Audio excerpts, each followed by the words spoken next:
generation, somehow different from the rest of us. But the uncomfortable fact remains that he was human.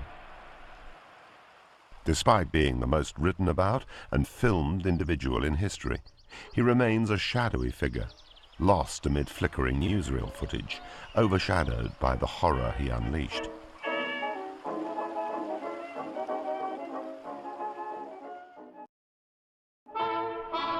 Idolized and adored by millions, Hitler inspired unwavering loyalty. Winston Churchill described him as this wicked man, the repository and embodiment of soul-destroying hatred.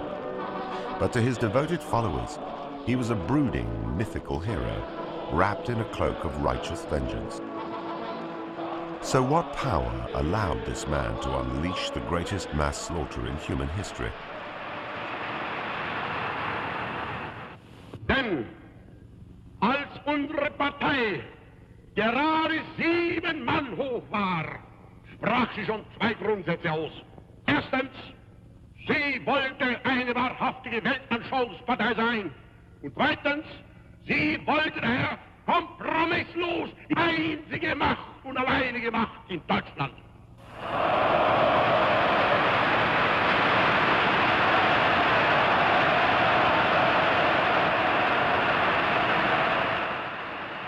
A mesmerizing speaker, it was with words that Hitler transformed Germany from a republic to a brutal dictatorship. It was with words that he led his country down the path to war. It is through the records of his speeches and conversations that we must seek to understand him.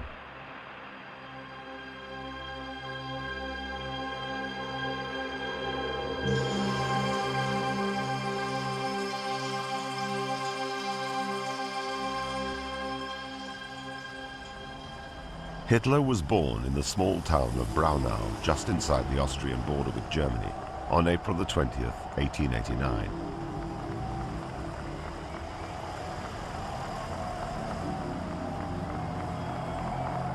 He was the 4th child of Clara, whose first 3 children had not survived beyond infancy. As a result, Hitler's mother was utterly devoted, lavishing him with care and attention. The young Adolf was a restless, lazy, unhappy child, always at odds with his strict authoritarian father, Alois, a minor civil servant. At the back of his mind, he had the idea that his son should become a government official, but it nauseated me to think that one day I might be fettered to an office stool. I used to say to my father, "Father, just think," and he would immediately interrupt me. "My son, I have no need to think. I am a public official." School was ridiculously easy. What gave me pleasure, I learned. What seemed unimportant, I sabotaged completely. By far my best subjects were geography and history. I always had the best marks. On the other hand, I had less impeccable behavior. I became a little ringleader and was hard to handle. In fact, Hitler's conduct was perfectly satisfactory, but he was never much of a student. His grades were so bad that he was forced to leave school at age 16. As always, Hitler's memory was highly selective.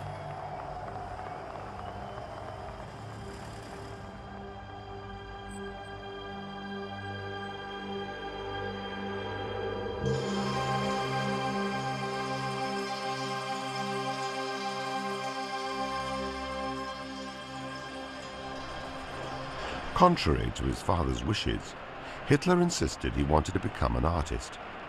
When his father died in 1905, Hitler's indulgent mother allowed him to move to Vienna to make application to the National Arts Academy. But while his work was competent, even interesting, it did not impress the Academy's Board of Governors, and his application was rejected.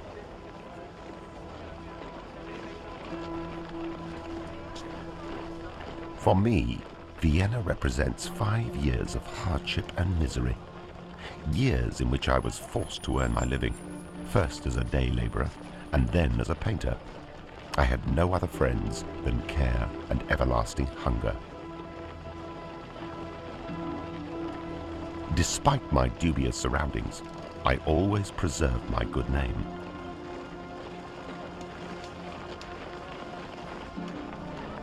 Hitler drifted from one flophouse to another, without friends or interests, living on a small orphan's pension and what money his mother could send him. He occupied his time seeking out amateur political theorists and social malcontents like himself.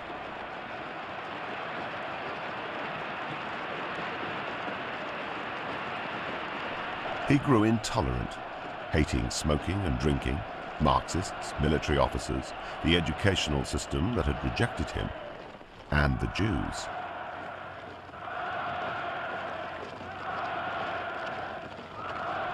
I did not come across the word Jew with any frequency until it was in connection with political discussions.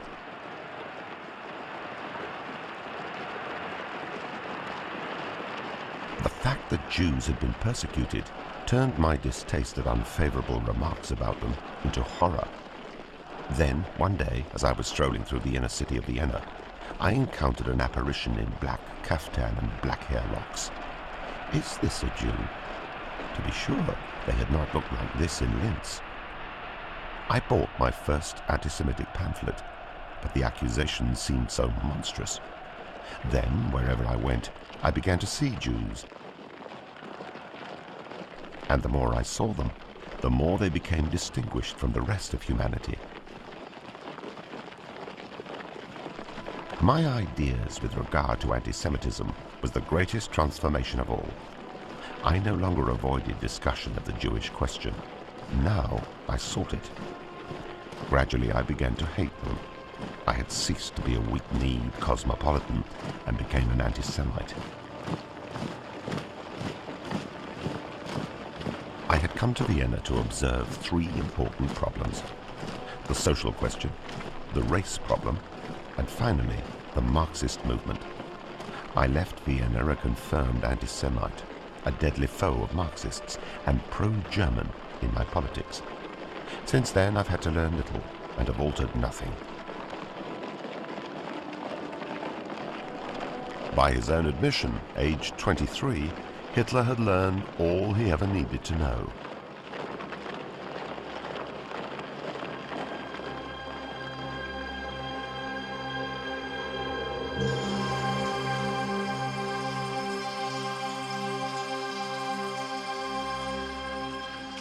When World War I swept through Europe, Hitler seized the opportunity to escape his miserable, pointless life. Since I knew the destiny of Germany-Austria would not be fought in the Austrian army alone, I enlisted in the German army. The change seemed to agree with him. The struggle of the year 1914 came like a redemption from the vexations of my youth. To this day, I am not ashamed to say that I sank down on my knees and thanked heaven from an overflowing heart. Serving as a company messenger, Private, later Corporal Hitler, took part in 48 battles, was wounded twice, and received the Iron Cross First Class for bravery under fire.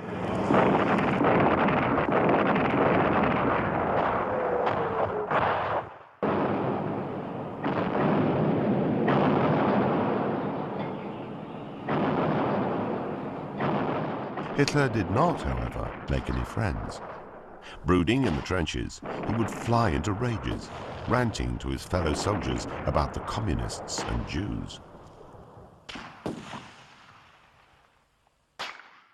In October 1918, he was temporarily blinded in a gas attack.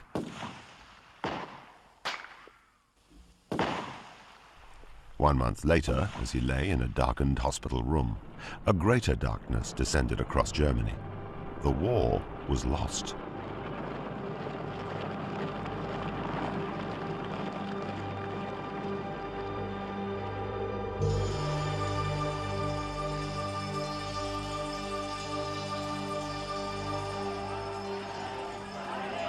At the end of the war, many of Europe's great monarchies disintegrated.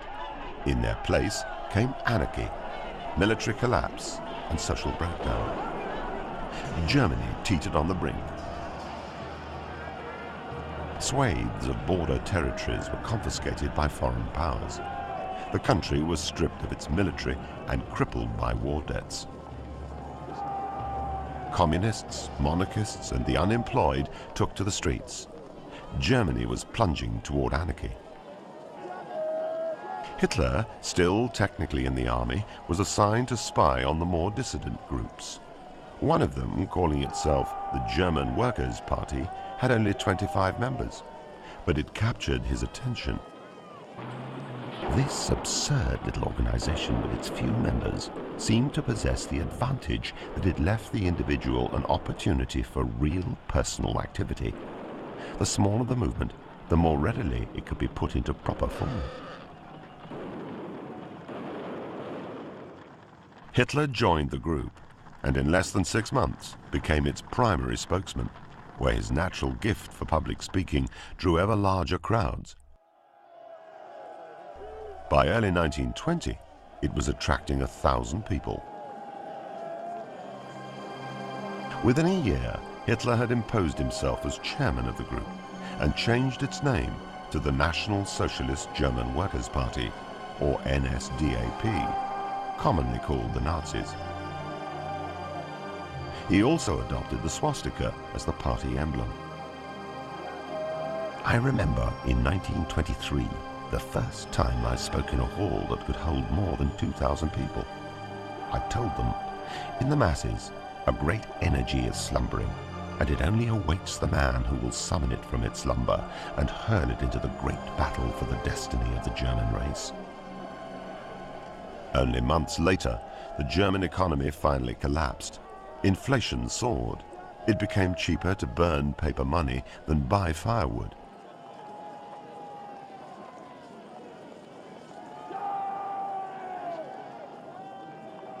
The misery of our people is horrible to behold. Millions are unemployed and starving. The whole middle class has been impoverished. When this collapse finally reaches the German peasant, we will be faced with an immeasurable disaster. To unemployed workers, Hitler preached the evils of capitalism, while to capitalists, he insisted he was anti-communist. At all our meetings, I had party members in the audience with orders to interrupt along carefully prepared lines to give the impression of a spontaneous expression of public opinion. These interruptions strengthened the force of my arguments.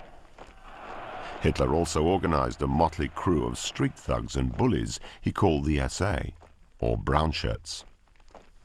My shock troops, those jolly rogues, with what confidence they followed me. They gave themselves body and soul, ready to break up communist meetings.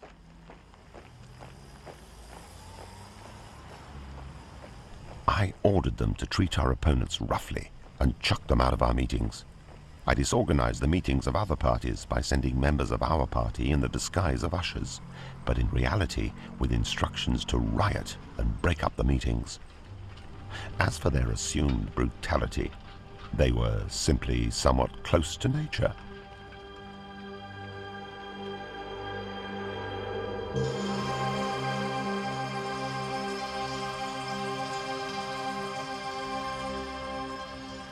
Through all the centuries, force and power are the determining factors. Only force rules. Force is the first law. If you wish to lead a people successfully through a difficult period of history, you must have no doubt that any individual who either actively or passively excludes himself from the activities of the community must be destroyed. Extremes must be fought with extremes. We must be, on principle, the most fanatical nationalists. A nation's economic life depends on the strength of a national state. It does not depend on such phrases as freedom of the people. We have no scruples, no bourgeois hesitations. They regard me as an uneducated barbarian. Yes, we are barbarians. We want to be barbarians. It is an honorable title. In 1923, Hitler and his barbarians finally saw a chance to flex their growing political muscle. 3,000 Nazi party members swarmed through the streets of Munich, attempting to overthrow the Bavarian government. They believed the police would cooperate, but instead they machine-gunned the Nazi column, killing 16.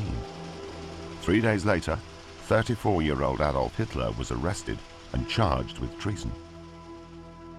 Sentenced to 5 years in prison, Hitler spent his time dictating his memoirs to loyal acolyte Rudolf Hess. Mein Kampf, or My Struggle, was a long, rambling diatribe against Hitler's favorite targets: the Jews, foreigners of every type, and communists. Hitler was incarcerated for just 11 months, but it was enough for him to change his mind about revolutionary politics. Instead of working to achieve power by an armed coup, we shall have to hold our noses and enter the government. If outvoting them takes longer than outshooting them, at least the results will be guaranteed by their own constitution. Sooner or later, we shall have a majority, and after that, we will have Germany.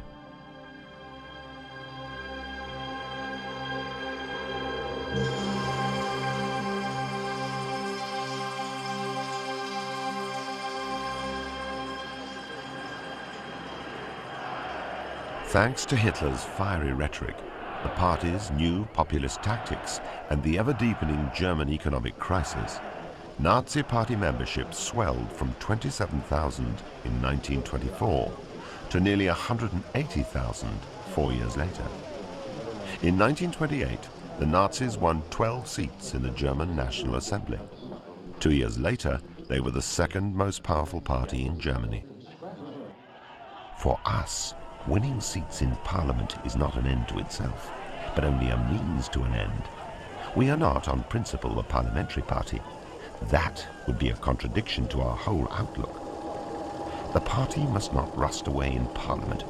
It must not spend itself in superfluous battles of words. But the banner, with the white circle and the black swastika, will be hoisted over the whole of Germany on the day which shall mark the liberation of our people. In the 1932 presidential election, Hitler ran against the aging German president and World War I hero, Field Marshal von Hindenburg. One way or the other, if the election does not decide, the decision must be brought about by other means. Hitler lost the bid for president, but by now the Nazis had become the largest party in Germany. But Hitler had no intention of cooperating with other political parties. And in an attempt to control Nazi violence, Hindenburg appointed Hitler Chancellor. Within 6 months, Hitler was virtually ruling the country, completely ignoring the 85-year-old Hindenburg. When Hindenburg died the following August, the office of President and that of Chancellor were incorporated into the single office of leader, Führer in German. Ha-ha, what a happy inspiration I had in refusing the title of President of the Reich. Can you imagine it? President Adolf Hitler. There is no finer title than Führer.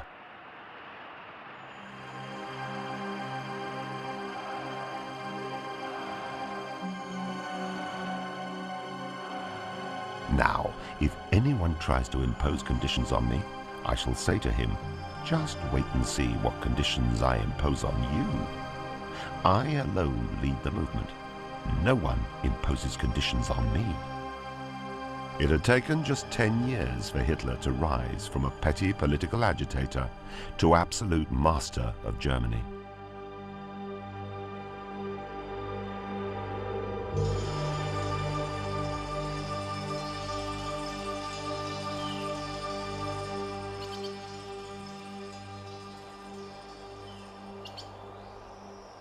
In spite of his ability to dominate huge crowds, Adolf Hitler was awkward around individuals and was never able to form lasting friendships.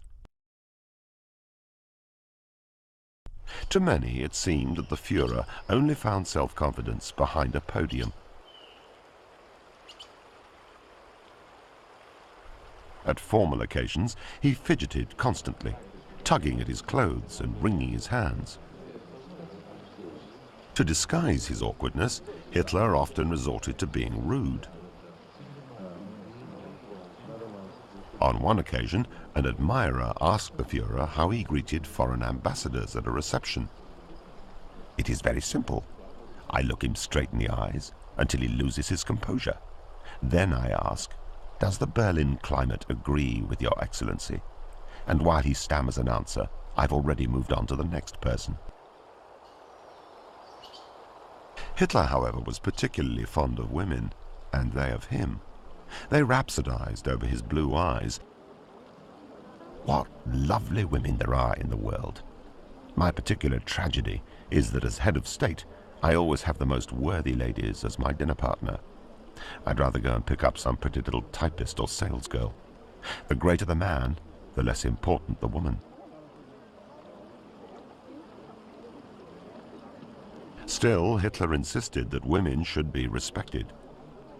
The state of society in which women were regarded merely as slaves would be a clear regression for humanity.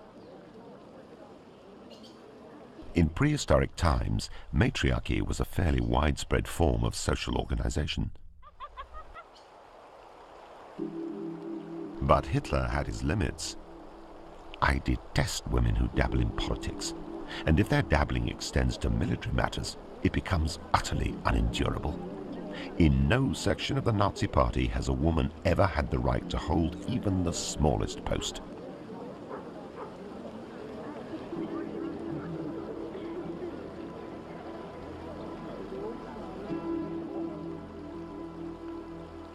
A girl's object should be to get married. Nature wants a woman to be fertile. Many women go slightly off their heads when they don't bear children. It is 1,000 times better that she should have a child, and thus a reason to exist.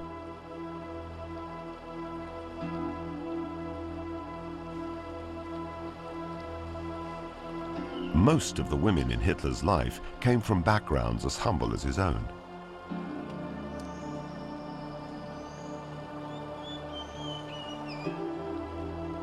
Hitler's only long-term companion was Eva Braun.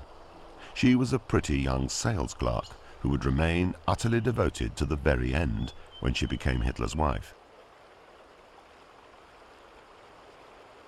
Curiously, Adolf Hitler seemed genuinely fond of children. He thoroughly enjoyed their company and was an adept storyteller, mimicking the voices of one character after another to the delight of his diminutive audience. But delightful as they were, children too had a greater purpose in Hitler's Germany.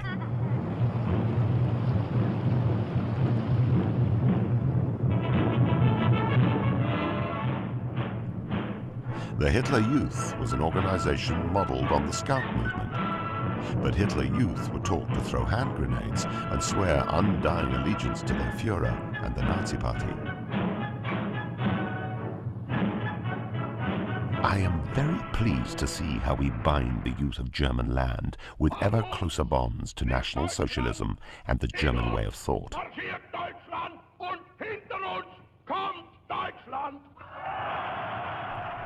Anyone who knows the soul of youth will understand that it is they who lend an ear most joyfully to the battle cry. Youth go on working and working for an idea, regardless of anything the older generation does to stop them.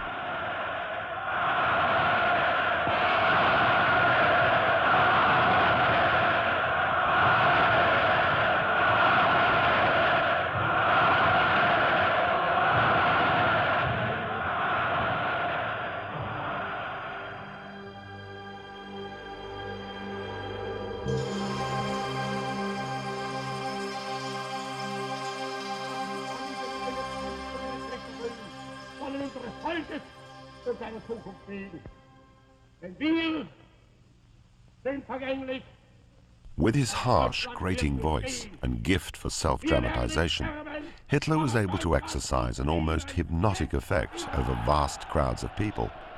But his success wasn't down to just technique. It was what he said. Like many political leaders before and since, Hitler found that a fast, effective way to unite people was to find a common enemy.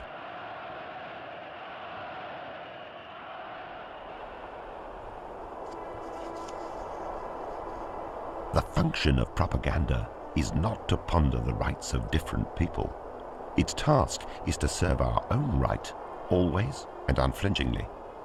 The leader of genius must have the ability to make different opponents appear as if they belong to one category. Improvements of any kind whatsoever absolutely must be supplemented with the struggle against some social class or caste. My objective is to create revolutionary upheavals, regardless of what methods I have to use in the process. With this in mind, I had to find the right kind of victim. I examined every possible solution and came to the conclusion that a campaign against the Jews would be as popular as it would be successful. They are totally defenseless, and no one will stand up to protect them.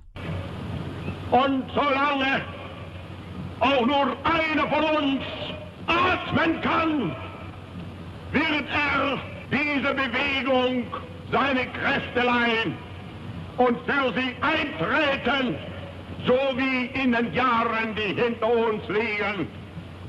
Dann wird vor Trommel die Trommel kommen, zur Fahne die Fahne, dann wird zur Gruppe die Gruppe stoßen, zum Gau der Gau, und dann wird endlich diese gewaltige Kolonne der geeinten Nation nachfolgen, das früher zerrissene Volk. Always beginning in hushed tones, Hitler's speeches built, in a matter of minutes, to fanatical tirades. Inevitably, when he reached this point, members of the audience began to faint. Pleased as he was with the results, Hitler despised the masses as sheep or cattle to be led blindly.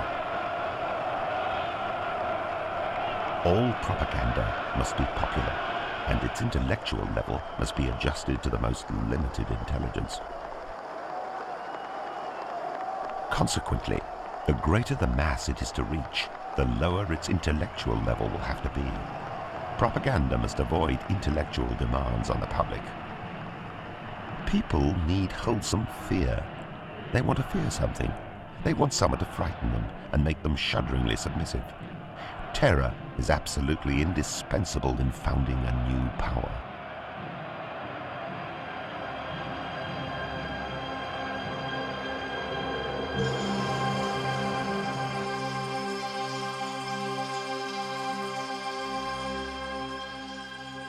One of the secrets of Hitler's success was understanding that different audiences needed to hear very different things. And it wasn't just Germans that he became adept at manipulating. We must systematically draw all the Germanic people of Europe into the German channel of thought. But propaganda destined for abroad must not be based on that used for home consumption. Broadcasts to Britain, for example, must contain plenty of music of the type popular among the British. This way they will acquire the habit of listening to it more and more. As the old saying goes, little drops of water will wear away the stone. During the early years of his dictatorship, the image Hitler projected to the world beyond Germany was that of a reasonable man struggling to rebuild his shattered nation.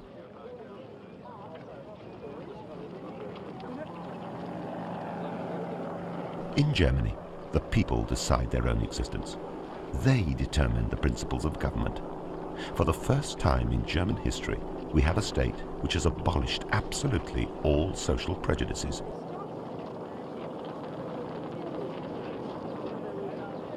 I state definitely that minorities who live in Germany are not persecuted.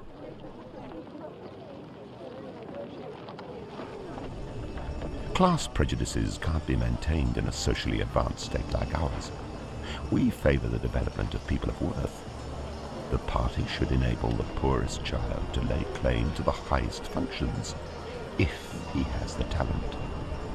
Our duty is to teach men to see whatever is lovely and truly wonderful in life, and not become ill-tempered and spiteful. Enjoy what is beautiful and avoid anything that might do harm to people like ourselves.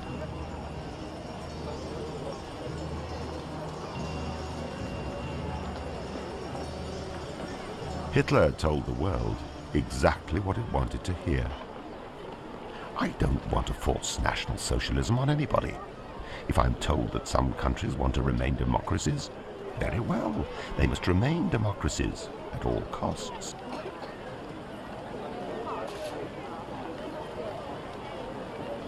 The national government is impressed with its duty to use equal rights as an instrument to secure and maintain the peace which the world requires today more than ever before. My party comrades will not fail to understand me when they hear me speak of universal peace, disarmament, and mutual security pacts. Hitler's cynical platitudes were lapped up by nations refusing to face their worst fears. But Hitler's party comrades were well aware of what Hitler really thought.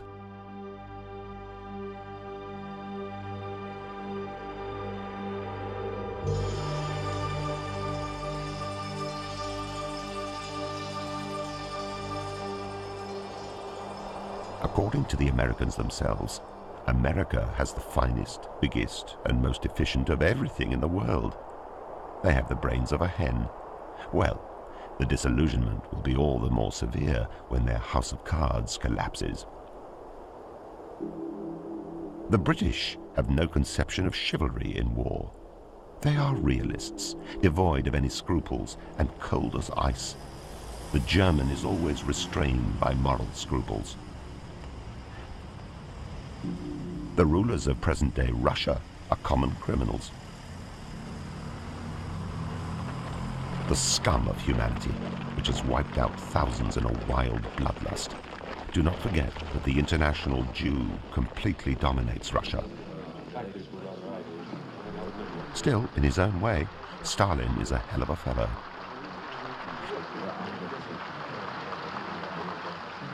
Hitler's venom even extended to his few allies. The touchiness of the Italians comes from an inferiority complex. It is the touchiness of a people with a guilty conscience. Hitler's bigotry wasn't restricted by mere nationality. Religion was a favorite target.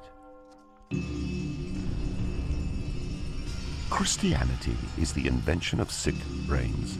It promulgates inconsistent dogmas and imposes them by force. The mere sight of one of these abortions in a cassock makes me wild.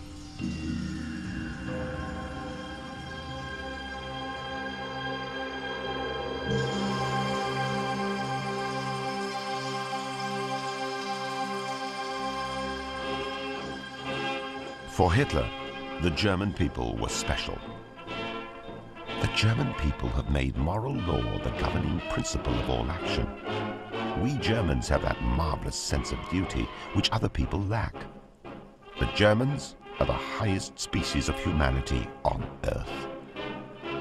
Hitler swore to his people that he would make their nation the hub of Europe. Germanic people must compose the nucleus around which all Europe will federate. When we have solidly organized Europe, who knows, perhaps one day we shall be able to entertain other ambitions. In fact, Hitler entertained other ambitions from the earliest days. Never consider the Reich secure unless it is in a position to give every one of its descendants a piece of ground that he can call his own. To guarantee living space for the German people, we are bound to think first of Russia and her border states. Circumstance must be adapted to aims. This is impossible without the invasion of foreign states or attacks upon foreign property. My long-term policy aims at having 100 million Germans settle in the conquered territories. German colonists in our new eastern colonies ought to live on handsome, spacious farms. Beyond that will be another world where the Russians can live as they like. I absolutely forbid the organization of any sort of hygiene or cleanliness in this, but let them have all the vodka and tobacco they want.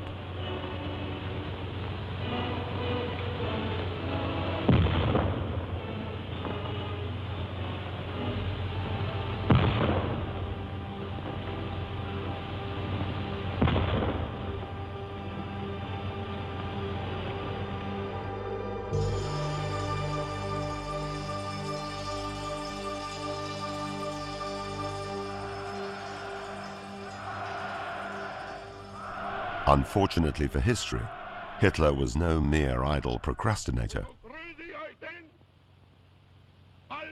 As soon as he took power, he turned his words into action, and the world was changed forever. Germany can only be saved through action. A government needs power. It needs strength.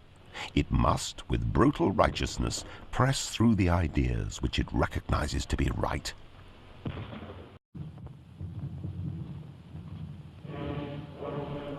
Democracy is fundamentally not German. It is Jewish. This Jewish democracy, with its majority decisions, has always been a means towards the destruction of Aryan leadership. Restrictions on personal liberty, on the right of free expression and the right of assembly are permissible beyond the legal limit. Nature is cruel, therefore we have the right to be cruel. When I send the flower of German youth into the steel hail of the next war without feeling the slightest regret over the precious German blood that's being spilled, should I not also have the right to eliminate millions of an inferior race that multiplies like vermin? In 1933, as soon as he became Chancellor, Hitler began stripping away individual rights. Jews were denied any role in political life, stripped of their citizenship, and denied the right to do business or hold a job. It is beside the point whether the individual Jew is decent or not.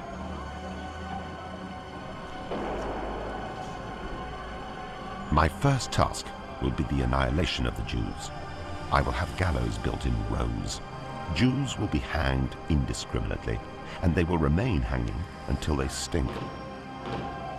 As soon as they've been untied, the next batch will be strung up until the last Jew has been exterminated. It is a shameful spectacle to see how the whole democratic world is oozing sympathy for the poor, tormented Jewish people.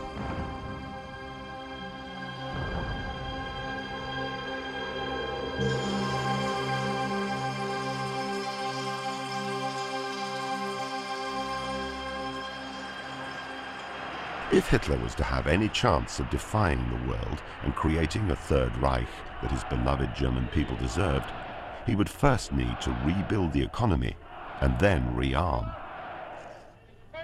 No economic policy is possible without a sword. No industrialization without power.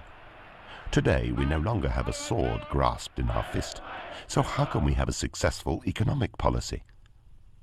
As much as he hated other countries, he was not above holding up their successes as an example of what Germany might become.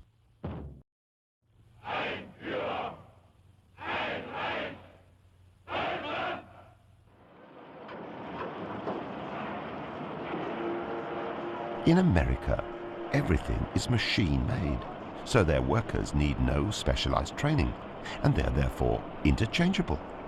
In this respect, we are far behind the Americans.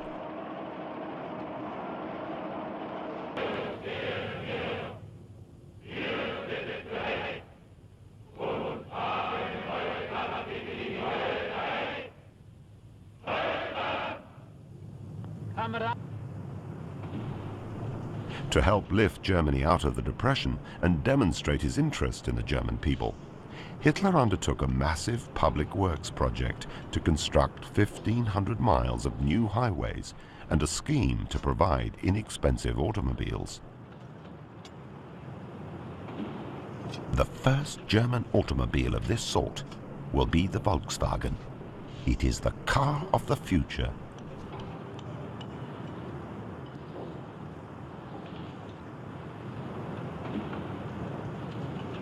Cheap cars were the least of Germany's problems. It lacked nearly every natural resource required by heavy industry. To obtain natural wealth meant taking it from someone else by force.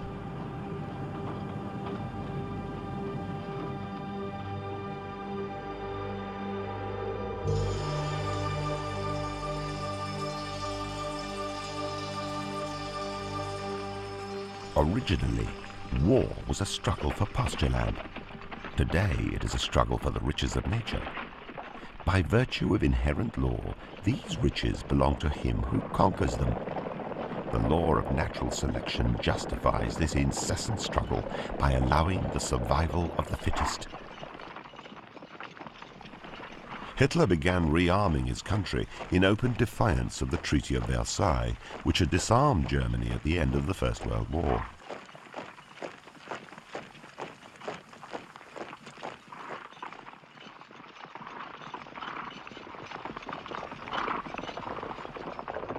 In 1934, the German army contained 100,000 men, no tanks, no airplanes, and very little artillery.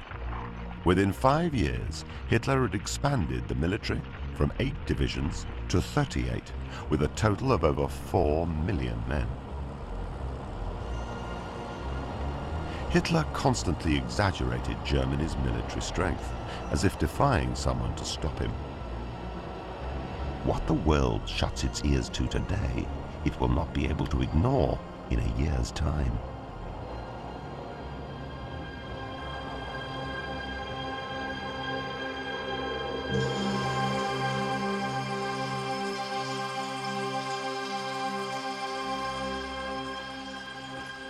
Despite his threats and posturing, Hitler knew Germany could not survive a prolonged war. Its limited natural resources and the threat of a naval blockade imposed by Britain demanded something new, something that would be fast and devastatingly effective. In war, the soldier who achieves the greatest success is the one who has the most modern technical means at his disposal, not only in battle itself, but also in the field of communications and supply. The important thing is to have technical superiority in every case. We must meet the enemy with novelties that take him by surprise, so we can continually retain the initiative. This new, highly mobile and technologically advanced army would engage the enemy in a series of fast, hard-hitting strikes designed to take the opposition off guard and keep them that way.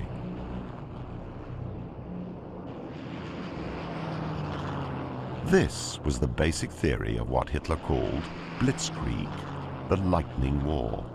And if it worked the first time, Hitler saw no reason why it should not work indefinitely. We will always strike first. We will always deliver the first blow. I shall shrink from nothing. Nothing will prevent me from making use of any advantage. The next war will be unbelievably bloody and grim. It will make no distinction between military and civilian combatants.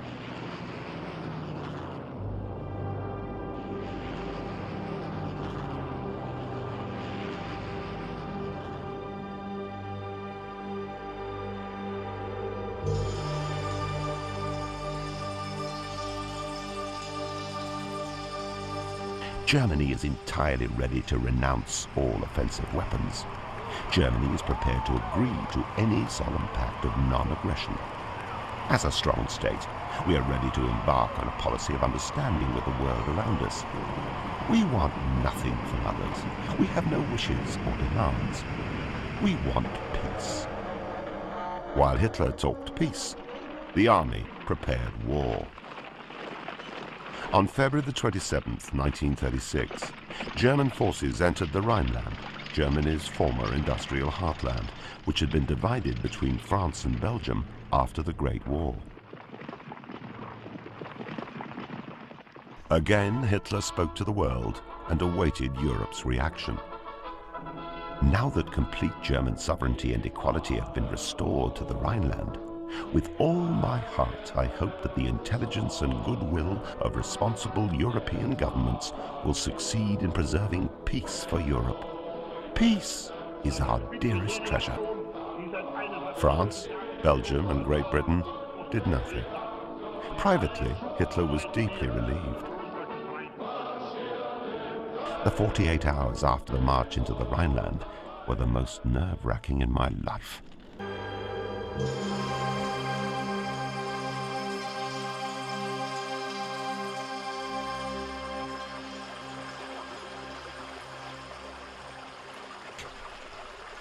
Hitler now set his sights on his homeland, the ruins of the Austro-Hungarian Empire. Rudderless since its collapse in 1918, Austria was largely Germanic in culture and language. German Austria must return to the great German mother country, not because of any economic constraints, but because one blood demands one Reich. A few carefully engineered assassinations, intense political pressure, and thinly veiled threats all helped convince the Austrian government that it should surrender itself to Germany.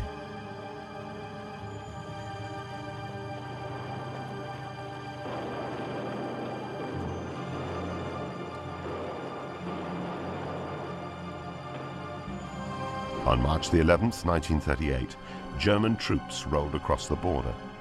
Once again, Hitler's Reich had been expanded without a shot being fired.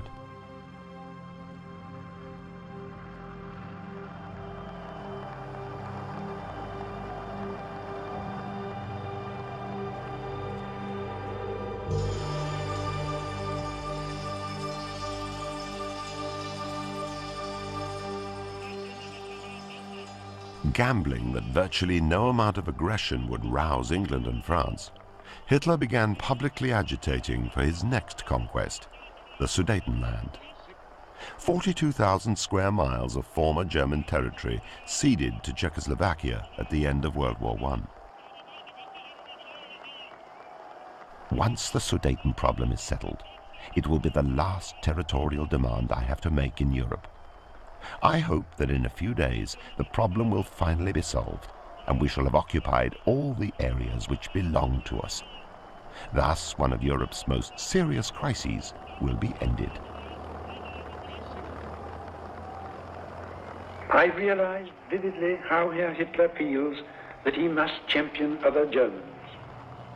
He told me privately, and last night he repeated publicly, that after the Sudeten-German question is settled, that is the end of Germany's territorial claims in Europe. The British and French governments believed Hitler, and in late 1938 signed a peace agreement in Munich, allowing Germany to take the Sudetenland and guaranteeing Czechoslovakia against further losses.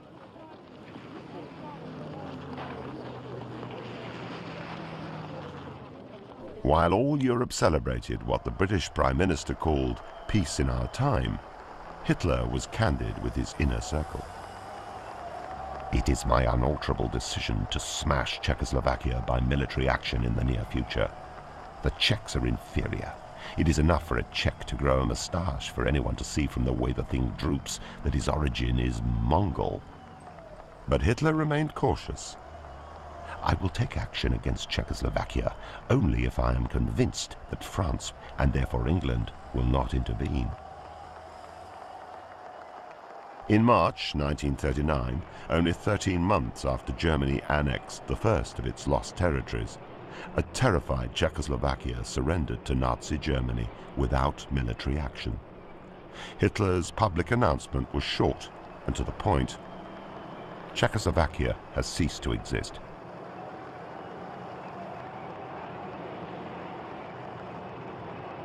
Hitler's seizure of Czechoslovakia just 4 months after guaranteeing its safety was not the last treaty Hitler would discard that year. Flushed with success and the refusal of Czechoslovakia's allies to come to her aid, Hitler immediately set his sights on neighboring Poland, with whom he had signed a non-aggression pact 5 years earlier. But long before Hitler signed his pact with the Poles, he had harbored a seething hatred for Polish people. The Poles are especially born for hard labor. The people should be used by us merely as a source of unskilled labor. There should be only one master for the Pole, the Germans. All representatives of the Polish intelligentsia are to be exterminated. I would like to kill without mercy all men, women and children of the Polish race or who speak the Polish language.